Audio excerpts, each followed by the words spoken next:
इस संपूर्ण कार्यक्रम के आयोजक पूज्य सतवा बाबा महामंडलेश्वर संतोष दास जी महाराज, पूज्य संतजन और ललितपुर के बुंदेलखंड से आए हुए सभी श्रद्धालुजन,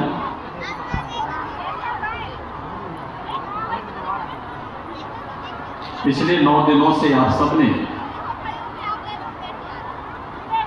मर्यादा पुरुषोत्तम भगवान श्री राम की इस पावन कथा श्रवण का आनंद पूज्य बापू के श्रीमुख से किया है। बुंदेलखंड तो भक्ति और शक्ति का एक महासंगम है और यह भी संजोगी होगा। इसी बुंदेलखंड के चित्रकूट में भगवान राम ने अपने वनवास काल के सर्वाधिक समय इसी बुंदेलखंड की धरती पर व्यतीत ही किया।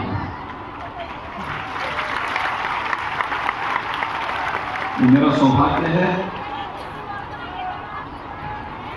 इस पावन कथा में मुझे भी पूर्णाहुति के अवसर पर शामिल होने का अवसर प्राप्त हुआ है। मैं इसके लिए पूज्य बापू का और सतवा बाबा जी का हृदय से धन्यवाद करता हूं। भाइयों बहनों, मर्यादा पुरुषोत्तम भगवान श्री राम की कथा वास्तव में भारत की कथा है, भारत के प्रत्येक परिवार की कथा है और भारत के प्रत्येक मानस के हृदय में रसी बसी मानवीय कथा है जो हमें जीने की एक नई प्रेरणा देता है। संकट के समय चुनौतियों से जूझने के लिए एक नया मार्ग दिखाती है और बड़ी से बड़ी चुनौती में हमारे देश के लिए, हमारे धर्म के लिए, हम सब के लिए एक राह दिखाने का काम कोई करती है तो भगवान श्री राम की पावन कथा करती है। और इस पावन कथा में पिछले 9 दिनों से बापू के श्रीमुख से आप सबको सुनने का आनंद प्राप्त हुआ है। मैं इसके लिए आप सबका हृदय से अभिनंदन करता हूं, आप सबका स्वागत भी करता हूं।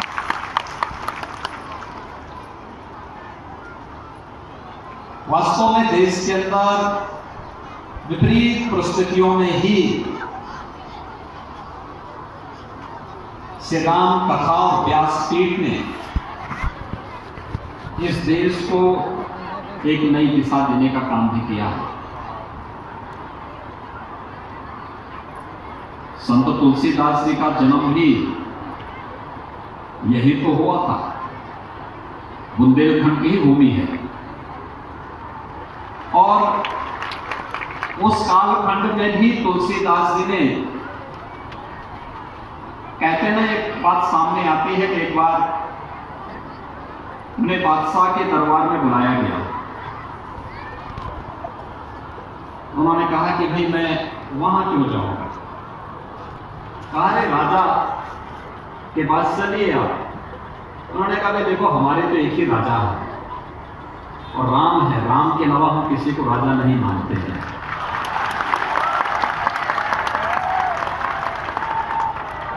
ये भगवान राम की ही कृपा है। इस बुंदेलखंड की धरती पर जन्मे हुए संत के श्रीमुख से जो वाणी निकली राम कथा के माध्यम से, वाल्मीकि के रामायण के माध्यम से और रामचरितमानस के माध्यम से जन जन तक व्यासपीठ के माध्यम से पूज्य बापू के द्वारा पहुंचाई गई है, पहुंचाई जा रही है।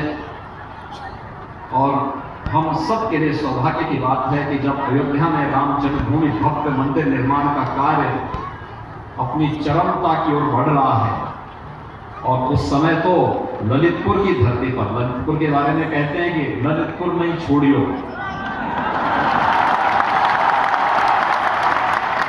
और आज बापू की कथा ललितपुर में ही विश्राम ले रही है। मतलब साफ है, भगवान राम का भव्य मंदिर का निर्माण बहुत शीघ्र होने वाला है। लेकिन उसके अनुरूप हमें बनना होगा। राम राज्य का मतलब, भगवान राम के भव्य मंदिर का मतलब भगवान राम के अनुरूप राष्ट्र का मंदिर, जहां किसी के साथ कोई भेदभाव न हो, जहां किसी के सामने अभाव न हो, जहां किसी के सामने किसी भी प्रकार की कोई भी बुराई के लिए कोई स्थान न हो। ऐसी आदर्श व्यवस्था